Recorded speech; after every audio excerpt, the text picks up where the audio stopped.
Mobile app సంచలనం సృష్టిస్తోంది. ఒక రకంగా చెప్పాలంటే దేశమంతా అట్టుడుకుతుందో లేదో తెలియదు కానీ పార్లమెంట్లో మాత్రం నానా రభస జరుగుతోంది.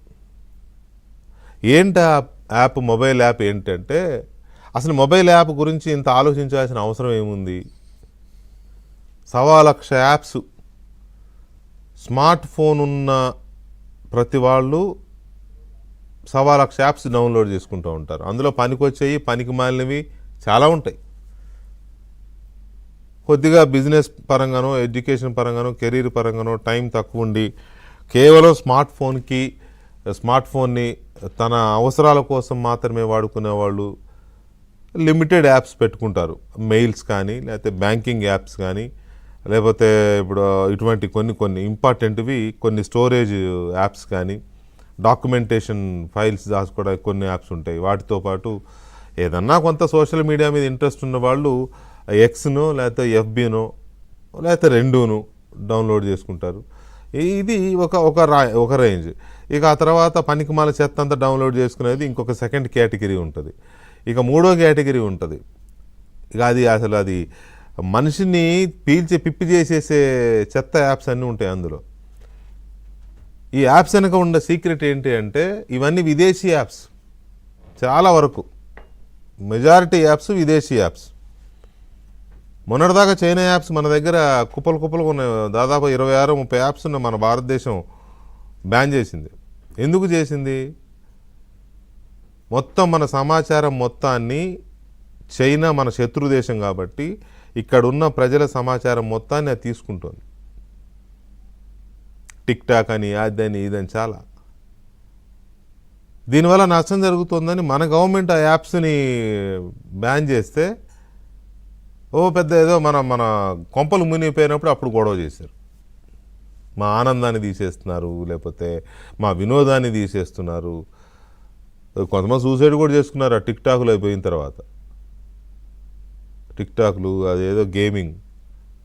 ఎవరో మాజీ ముఖ్యమంత్రి ఒక ఆయన అదే పని మీద ఉంటాడంట. ఆ గేమింగ్ యాప్ అదేదో, దాని పేరేదో ఉంది, పబ్జీ. ఇలాంటి చెత్త అంతా వేసుకుంటారు కొంతమంది పొలిటీషియన్స్ కూడా, మహానుభావులు. అలాంటిది ఇప్పుడు సంచార్ సాథి అని సెంట్రల్ గవర్నమెంట్ ఒక యాప్ రిలీజ్ చేసింది. ఆ యాప్ గవర్నమెంట్ చేసిన పని ఏంటంటే, చెప్పిన మాట ఏంటంటే, ఈ మధ్యకాలంలో మనకి థ్రెట్ కాల్స్ వస్తున్నాయి, ఫ్రాడ్ కాల్స్ వస్తున్నాయి. అందరం బాధితులమే ఏదో ఒక రూపంలో. మన ఫోన్స్ హ్యాక్ అవుతూ ఉంటాయి. మనం తెలియక ఏదో లింక్ వస్తే దాన్ని ఆ లింక్ని క్లిక్ చేయగానే ఇంకా అయిపోయినట్టే. మన జీవితం మొత్తం వాడి చేతుల్లోకి వెళ్ళిపోతుంది. మన ఫోన్ మన చేతుల్లో ఉండదు. మన వాట్సాప్కి ఏదో వస్తే తెలియకో పరధ్యానంలో ఉండో దాన్ని క్లిక్ చేస్తాం. మన వాట్సాప్ వాడి చేతుల్లోకి వెళ్ళిపోద్ది. మనకు తెలియకుండానే మన ఫ్రెండ్స్ అందరికీ మెసేజ్లు వెళ్ళిపోతూ ఉంటాయి. అర్జెంట్ ఒక 50,000 అర్జెంటుగా అంటే, నిజమే కదా వీడు అడిగాడు, వెంకటకృష్ణ అడిగాడని ఆడేస్తాడు. అది ఆడి దుబ్బేస్తాడు. వీడి ఫోన్ ఆపుదామంటే వీడి ఫోన్ వీడి చేతిలో ఉండదు. ఇలాంటి తర్వాత ఒక ఫ్రాడ్ కాల్ వస్తుంది.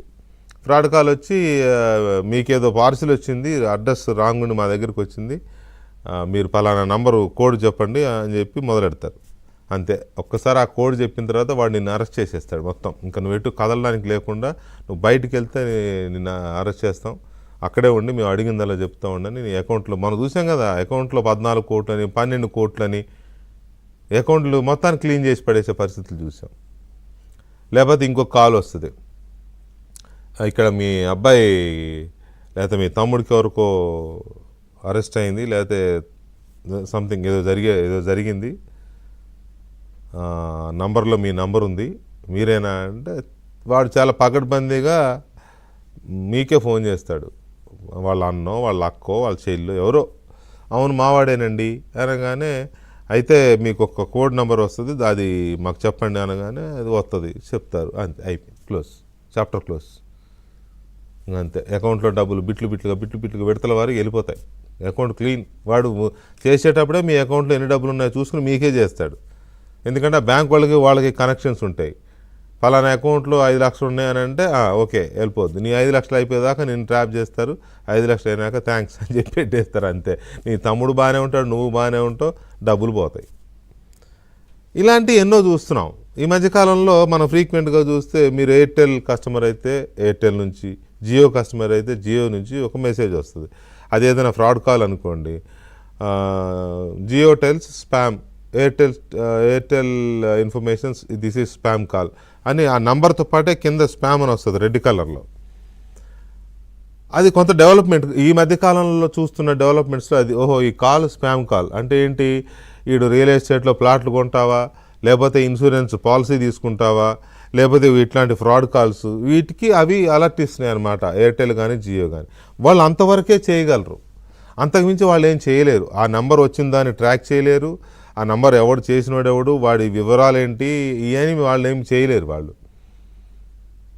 కానీ జీవన్ సాథీ అనే ఈ యాప్ ద్వారా ప్రభుత్వం చెబుతున్నది ఏంటి అంటే, sorry Jeevan Saathi LIC policy, ఇప్పుడు దాకా ఇన్సూరెన్స్ గురించి మాట్లాడుకున్నాం కదా. సంచార్ సాథీ, ఈ సంచార్ సాథీ పాలసీ సంచార్ సాథీ యాప్ ద్వారా ఏంటంటే ఇటువంటి ఫ్రాడ్ కాల్స్ని అరికట్టడమే కాదు, సైబర్ క్రైమ్స్ని అరికట్టడమే కాదు, ఆ వచ్చిన కాల్స్ని మీ దాకా రాకముందే ఈ యాప్ ద్వారా ప్రభుత్వమే, దానికి ఒక డిపార్ట్మెంట్, సైబర్ క్రైమ్స్ డిపార్ట్మెంట్ అనుకోండి ఒక ఎగ్జాంపుల్, ట్రాక్ చేసి దాన్ని ఎక్కడి నుంచి వచ్చింది కాలు, ఎవరు ఏంటి అనేది చేయడం ద్వారా అవి ఆపడానికి, అవి కట్టడి చేయడానికి అవకాశం ఉంటుంది అని ప్రభుత్వం చెప్తోంది. ప్రభుత్వం వర్షన్ చెప్తున్నా నేను.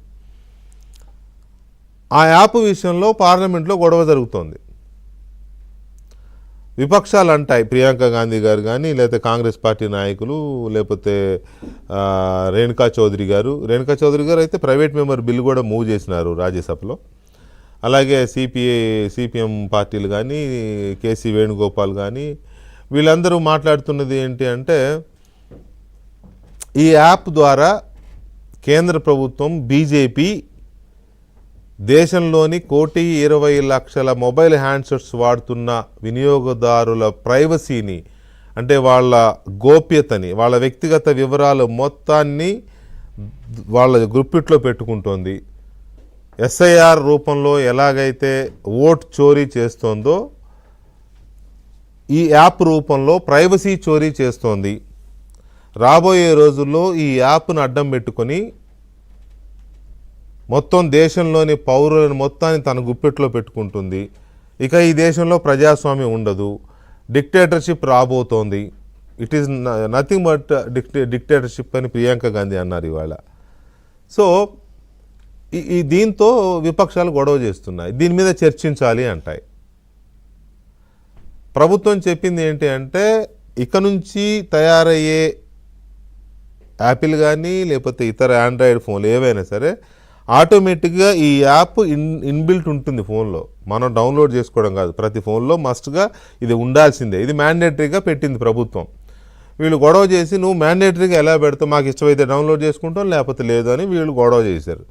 సరే, మధ్యాహ్నానికి ప్రభుత్వం వైపు నుంచి ఒక ప్రకటన వచ్చింది, ఖచ్చితంగా ఫోన్ తయారీతో పాటు యాప్ ఉంటుంది, ఫోన్ మీరు కొనుక్కున్న తర్వాత వద్దు అనుకుంటే డిలీట్ చేసుకోండి, రిమూవ్ చేసుకోండి అని ఒక ప్రకటన కేంద్ర ప్రభుత్వం వైపు నుంచి వచ్చింది. అయినా విపక్షాలు ఆగడం లేదు, దీని మీద చర్చించాలి అంటారు. దీని మీద చర్చించాలి అనేది విపక్షాల యొక్క ఆర్గ్యుమెంట్.